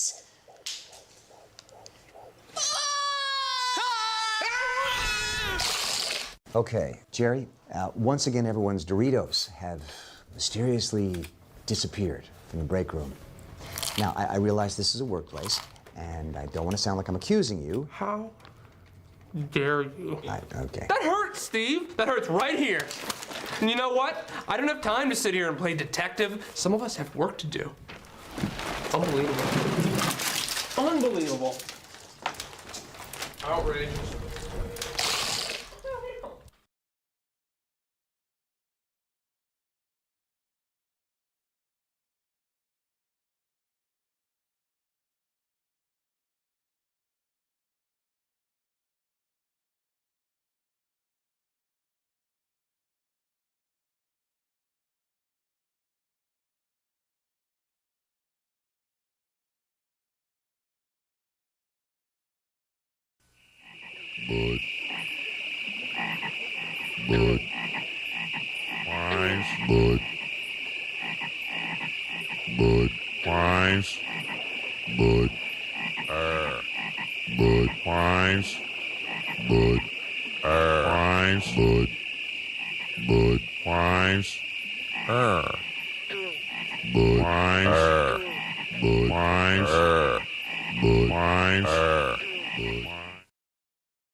Welcome back. Welcome back. Premier League DESI Racing. We are lap 82 of 90, about to be lap 81. Daytona International Speedway, man, what a great race we've had. This is only our third incident caused caution. These guys are going to be getting lined up. Kind of a break for some of these guys, huh? I mean, the pack had just split up so much that it was going to be almost impossible for everybody to get back together. This caution comes out, and now here we are back, all back together in a pack. Yeah, and one thing that super speedways are known for is being great equalizer races. And now that they're grouped back up with under 10 to go, they're going to be closer to 5 to go when it goes green. They're going to be about 6, 7 laps left. You know, it's going to breed that situation of now the guy in P10 can still win this. Like Brian Souza in the back can still win this. So they're going to have to really pay attention to what they're doing. Yeah, that's the reason that I like running super speedways, is because when you don't have to be good to win. I've led a lot of laps at Daytona, and I am not good. But these guys are the highest caliber of racers, and so it's going to be hard to go from P10 to P1, because I mean you're wrestling with giants out here, you know. So it's going to be fun to see what's going on. It's going to be interesting to see how these teammates battle each other out, but anything can happen. Well, the teammate thing has been pretty shaken up. I mean, you got Chuck Burley, Todd Perrant, and Mark Holloway, who are teammates, but they're pretty separated. So now it's pretty much, at this point, it's do or die time. Everybody's on an island. The exact thing I know all these guys wanted to avoid, They're now all on an island by themselves. Yeah, and that's one of those catch-22s. It's nice to know that with 5 laps to go, you're not going to have to be battling a teammate for the win. At the same time, you don't have help to get you there to the win. So this is the point to where you have to shine with your driver skill and how you're able to navigate this track and all of this traffic. Yeah, they really got to pay attention to everything they got going on right now. It's going to be a tough one as we're back green. Chuck Burley takes the green flag with Judson Curtis right there, who dips down right in front of him with Miles behind him. So it's going to be an interesting fight now. New contenders to the front. Judson Curtis is one of those drivers that he's been up there in the front. He's won races. He's a good driver. Chuck Burley, he's won races. He excelled at these truck races, and I'm excited to watch how the last 5 laps are gonna unfold. Well, last 7 right now. We got 6.5 to go. You know, we said everybody's on a, well, I said everybody's on an island. It's Ratfink 1, 2, 3, 4 on the inside line right now. So they've got help right now. They can make something happen. Todd Perron jumps out on him. Todd Perron restarted in 6th position, already been able to work his way up to P2. Zach Reichel on his outside, Zach Reichel on the outside in 3rd. Chuck Burley, he's in 1st on that inside line. The 68, they're all Ratfink right there. They've just been controlling this racetrack tonight.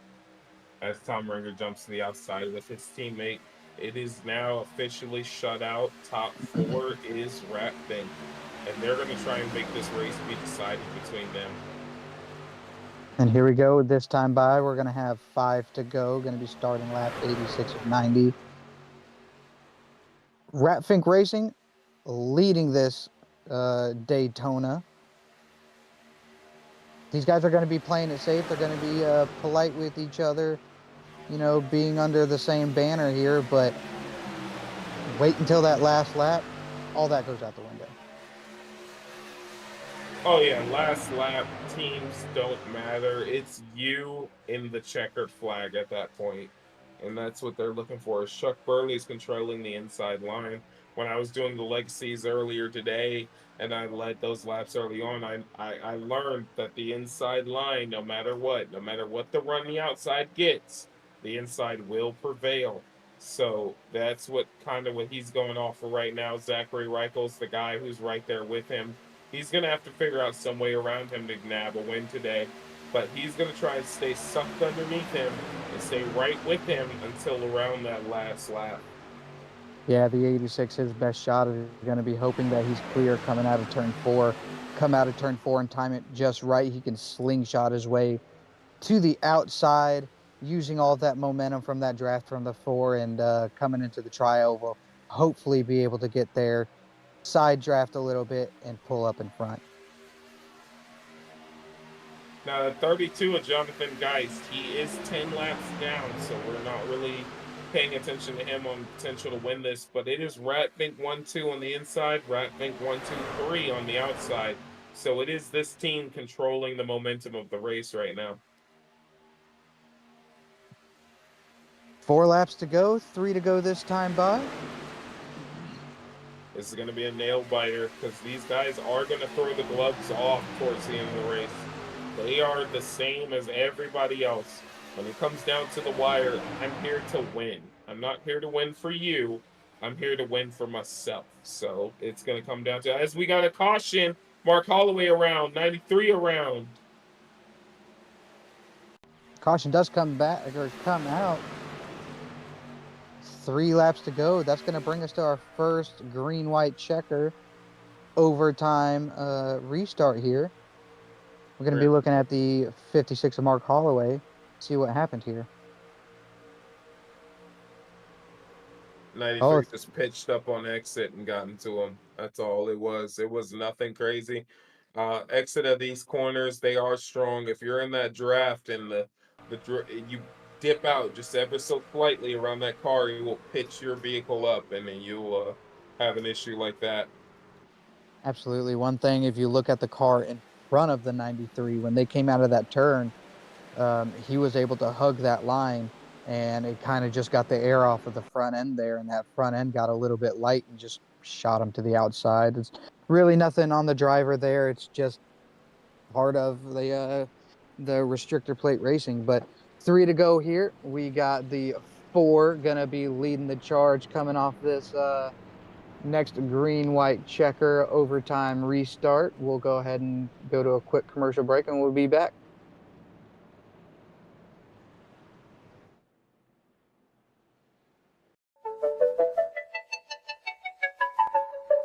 Butterfly in the sky, I must be really high. There's a dragon there, I'm a little scared. A reading rainbow. I can eat anything. Take a joke and blow some smoke. A reading rainbow. A reading rainbow. A reading rainbow.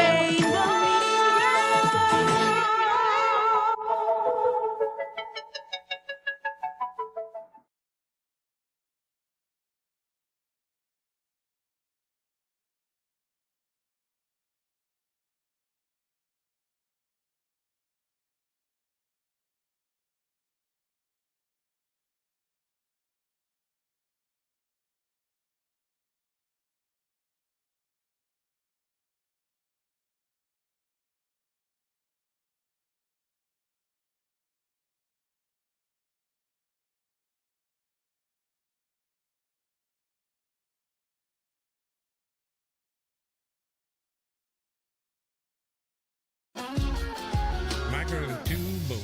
We both getting old. It won't be much longer before we in the home. We go to Walgreens, we both got bad knees. I bet you don't know much about these things. But once a month when Social Security comes, it's the only time a month where we having fun.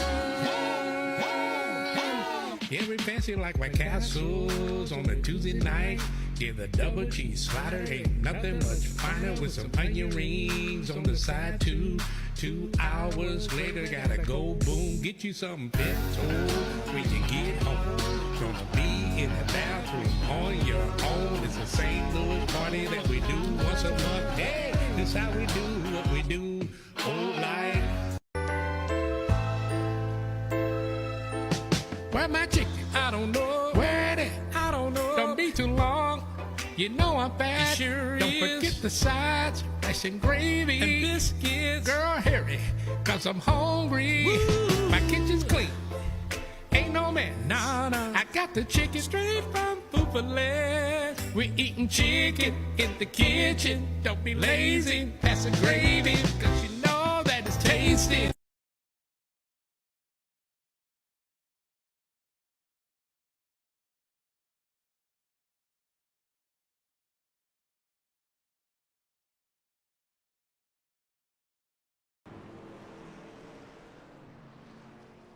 Welcome back. We are back at Daytona Premier Trucks with DESI Racing. Up at the top, you see that we have 3 to go. It'll maintain that even though we are going to be crossing the start-finish line here in a minute. We are on our first race of the new Premier Truck season with our first overtime restart here. Got Chuck Burley's going to be leading the charge here. Yeah, The it's going to be a 86 of green white Zach checker. Reichel on his outside. It's going to be a green white checkered, so this is going to be very interesting. The Legacy ended earlier with the green white checkered with Tanner Honeycutt coming out with the win. He's not here right now. He's wrecked out. It's going to be Chuck Burley is going to be leading in the way, but Zachary Reichel is there on the outside, and he wants to nab a win. If I remember correctly, I don't think Zach Reichel has a win in DES at all yet. No, which is surprising. He's a really good racer. I've been out on track with him a lot. Next gen, I've been truck races. He's always up in the front, and it'd be exciting to see him finally pull off a win here. Yeah, he's very consistent all the time. Super speedway, short track, intermediate, doesn't matter. Even road course. He's a very consistent guy, but so is Chuck Burley, who is a race winner, Tom Ringer, who is a race winner, and Todd Perront, who is also a race winner. So he's surrounded by race winners right now. Justin Curtis has one. I believe Mark Holloway also has one. So those guys know what to do under those stressors and can make it to the front and win that race as we're about to go green. Here we go. As we're about to go green here, what do you think? You think these teammates are going to work together and help the 86 secure his first DES win? I think they're in it for themselves. And that's just how these kind of races go, as you see Todd Perront and Chuck Burley get a nice jump. Chuck Burley and Tom Ringer. Oh, 96 goes down. He was not clear. He Trump checks is himself bouncing off the... Tom Ringer.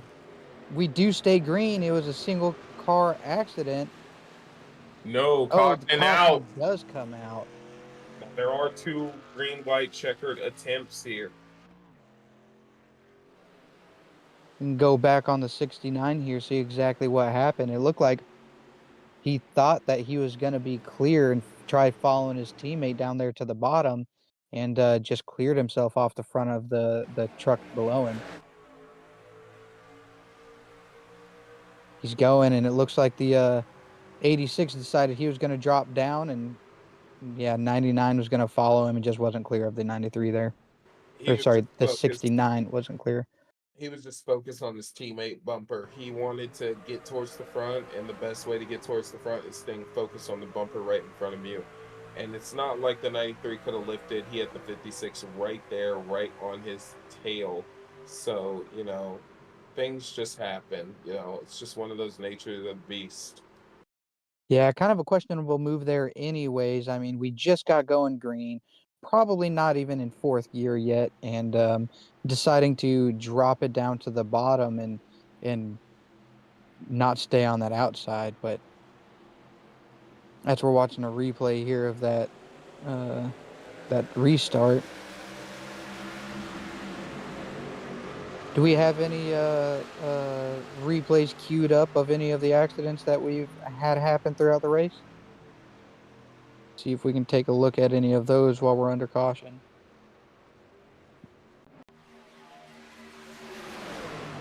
Here's one of the wrecks from earlier.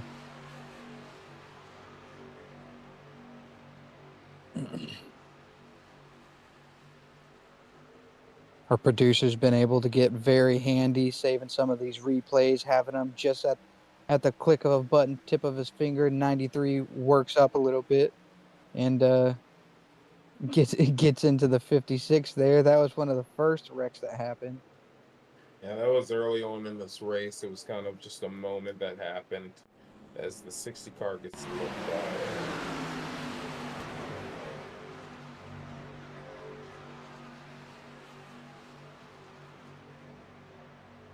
Another incident here. Guys barreling off into the corner. Tanner Honeycutt is right there leading the outside line. I believe this is the one where the 23 got a little loose and the 60 got into him. Yeah, 23 hit the wall, 60 gets into him, and that's all she wrote. Got a little bing, bonk. I had the truck beside him. What happens when you're down the field and you're dealing with people back there, things are more likely to happen. It's more vehicles around you, more issues happening right there. Absolutely. But while we get lined up, we're going to go to a quick commercial break, and we'll be right back here at Daytona International Speedway.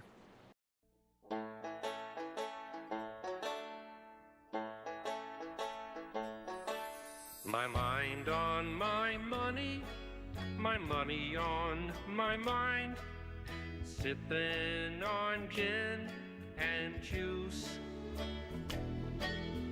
With so much drama in the LBC, it's hard being Snoop F-R-O-G-G. Raise off these nuts, 'cause you get none of these. I roll through the frog pond, feel the breeze. It's 2 in the morning and the party's still jumping while you motherfuckers bounce to this.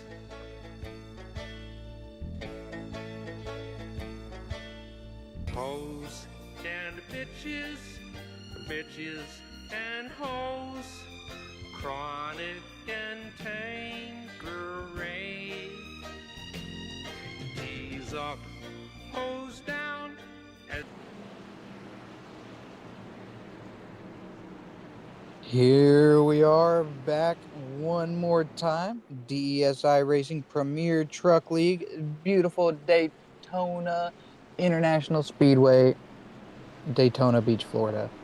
Now, after this green flag drops, if a caution comes out, Edwin, that's the race. Whoever's in the lead, if that yellow comes out, that's it. This is our last chance at coming to the start-finish line under a checkered flag. And they definitely know that. And, some guys have snuck their way back in here. Brandon Hinton, he's sitting P5. Charles Connor sitting P7. They've definitely brought themselves back into contention. You can still win this race from that far back. So these guys are going to be doing everything in their power to get up there and take these positions. I've seen it before. I've seen it multiple times. It can happen again tonight. These front runners coming out of turn 4 get into each other, being aggressive, trying to get there, get that win, wreck, take the next 5 trucks out behind them, and here comes whoever's sitting there in the right spot, prime real estate, P6, runs through and ends up getting that checkered flag. So anything can happen. And that's why it's important to just be able to have that track position as the pace car is about to drop off. And here we go for our last green flag drop. As we're about to go green, I would have to say I would want to be in Zachary Reichel's spot. That's the perfect place to be. Green flag comes out. He's right there. Judson Curtis is not linked up with Tom Ringer. So that's all on the inside line. Yeah, as these guys shift through these gears, try to get up to speed. It usually takes a full lap for these guys to be able to get up to speed, get that whole draft working. So anything could happen. But if you're in this position, look at the number 5 worked his way all the way up there to that 3rd position. But if you were in this position, where would you want to be? I'd want to be where Zach Reichel is, because I would want to just position my bumper completely hooked with the 4, and I would just shove him around the track, clear the outside line, and then in the final corners of the last lap, I'd want to dip out and just take that position. As he's actually getting to his inside now, he's cycling out his own. He's able to get up as they cross the start finish line. White flag is out. He's going to work his way up there. He was able to get by his teammate, and they wreck. 86 into the outside wall. Tom Ringer is up front. Brandon Hinton in 2nd. No caution flag yet. Let's see what happens. Are they going to let him race back? It's final lap. There's no caution flag. Whoever's going to cross the start-finish line first is going to be your winner. You got Tom Ringer up front, Brandon Hinton working his way back behind. If he can get that draft, he's got this turn to make something happen. Coming into turn 3, he needs to stay behind the 68 there. He's making something happen. Starts to Where'd his the inside, 68 back go? to his outside. Here we go. They're Back to bumping the and outside banging. 68. He's bumping into him. He's in them. Who's going to get it? This is a close one. And the 5 pulls it off by a splitter. The 5 takes the win. Oh my gosh. He wrecked the car on the end. He can't even celebrate for the win. Right. That's right amazing. there. Wow. The 68 doing everything he could to slow that truck down. Slow. Let's watch this. He's bumping him, giving him the door, doing everything he can to kill his momentum. But the 5 prevails. What a Cinderella finish. Getting in that first wreck, being multiple laps down, having to work his way back up front, and taking the checkered flag. What a race by Brandon Hinton in that number 5 truck. I don't even know what to say. That was insane. That is how you finish a race. That's how a super speed. That reminds me of Kevin Harvick's Daytona 500 finish, Denny Hamlin's Daytona 500 finish over Martin Truex, which, by the way, I think correctly, both those are over Martin Truex Jr. No, Kevin Harvick's over Mark Martin, but that reminds me of that. It was an insane finish. I don't even know what to think. I want to see what the time difference in those drivers are. Point That 003. That is the three, deficit. that is that front splitter. As we look here, this is going to be our third place winner, the 93 of Brandon Miles. We're going to get him up here. Brandon It looks, Miles is currently sitting in the two-seater channel, so we're going to try and get him in here and have a conversation with him and see how he is about the third place finish. Brandon Miles, man, congratulations. Third place in this first race of the Premier Truck League at Daytona. Man, how do you feel? Pretty good. First top 3 finish in any of these DES races. And thanks to Curtis for getting me in on this one. Me and him teammates in here, just looking for a third fella. But no, between me and him, our strategy worked out and managed to avoid the big one there at the end. Brandon Miles, that was an insane finish. How did you think you were able to do that? Because you were actually about around P8, P9 when the big wreck happened on the backstretch. Did you think you could pull something out? No, when I seen it happen in front of me, you just dodge it and hope for the best at that point. And I guess the best case scenario happened here tonight, so I'll take it. Yeah, absolutely, man. When you get into that position, it's your last green white checker. You know that there's no caution on that final lap, and you just had to push it, and you were just in the right spot, right time, and that it was awesome racing. Congratulations, man. No, right on. Thanks, guys. Let's go ahead and get our P2 finisher in here, Tom Ringer. He's down in his team channel right now.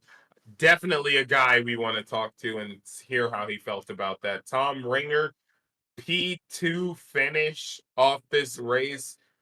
What was going through your mind in that last corner and front stretch on the final lap?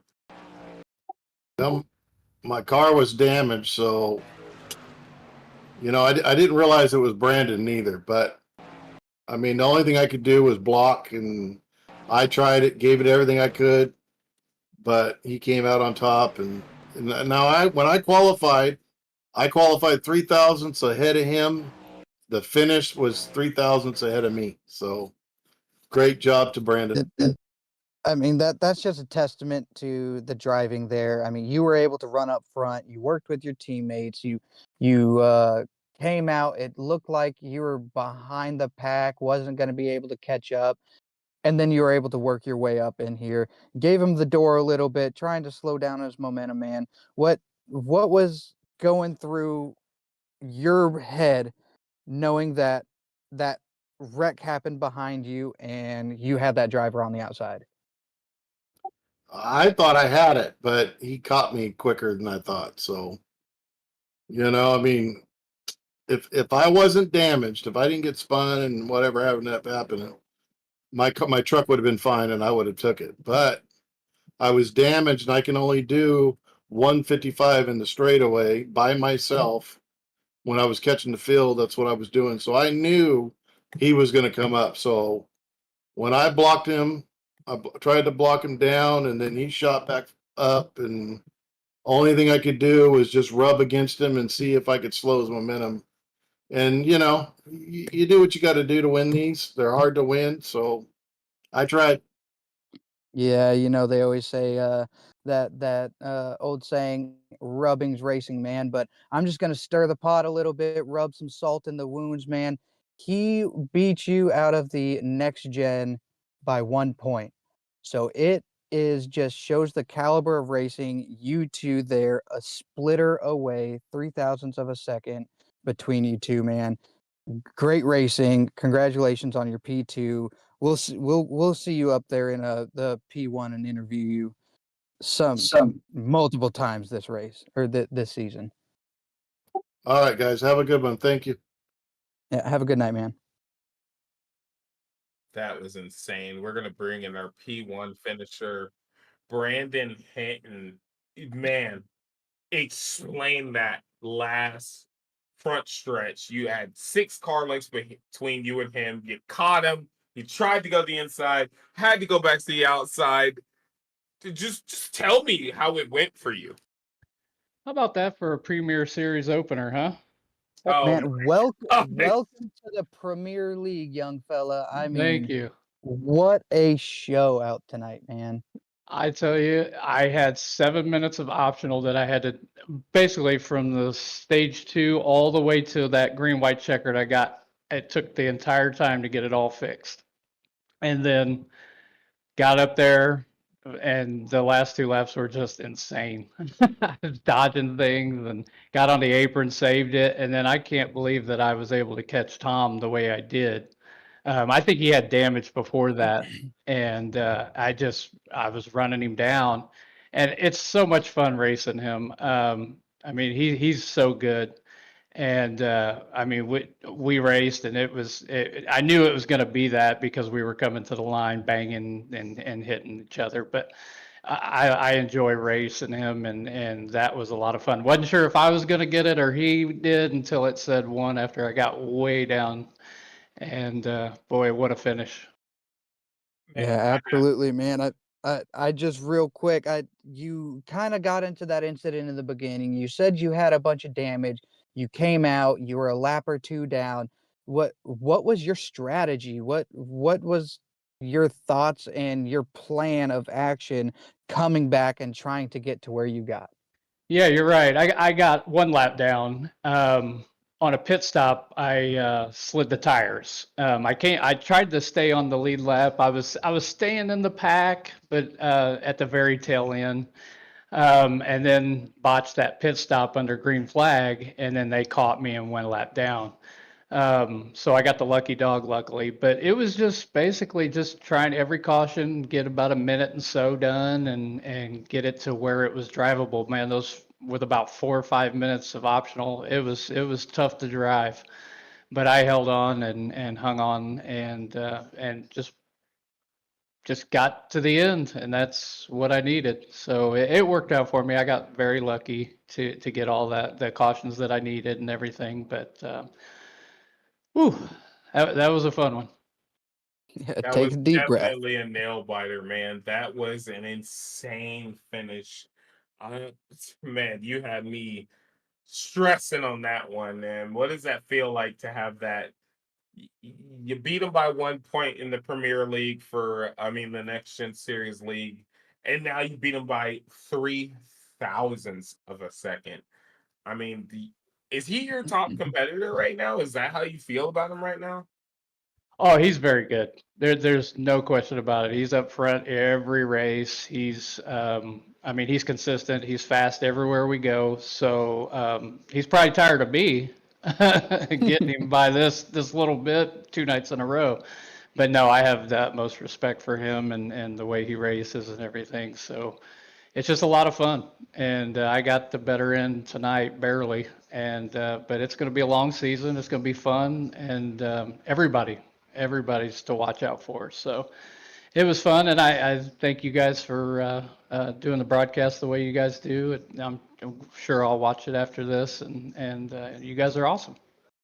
Yeah, man, I just want to say, first off, congratulations on the Next Gen Championship, man. Just food for thought. You will forever be the first DES Next Gen champion, and now you are the first winner in the DES Premier Truck League, man. So, I mean, have a great night. Just that's all I got to say, man. It's testament to your driving, man. Congratulations.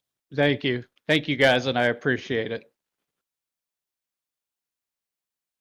Man, I have to say, Premier League is going to shape up to be something really interesting, and I hope the rest of DES seasons follow this. That type of racing is what we show up for. That is insane. And yeah, that was the whole thing about starting the Premier League. These guys have been working this whole season. We announced it at the beginning of season 4. We've done things in the off season trying to get these guys to clean up their racecraft, prove their worth, go out with as much grit as they can, push it as hard as they can, and prove that they belong here. And every single driver tonight showed exactly why they are in the Premier League. These guys showed up, didn't hold anything back, and they put on a show. The show was just the next level, man. I can't even fathom that close of a finish. I don't even know what I would have thought about that. That was amazing.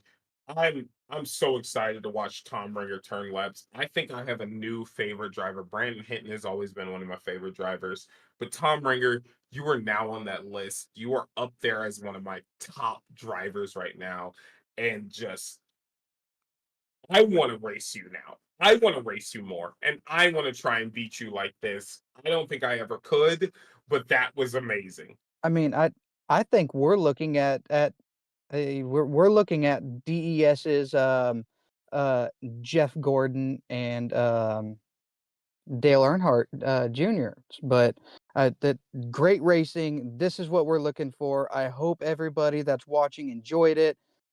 I hope you guys come back tomorrow. Xfinity, Daytona is going to be a great race. Thank you guys for stopping by. Edwin, I hope you enjoyed it.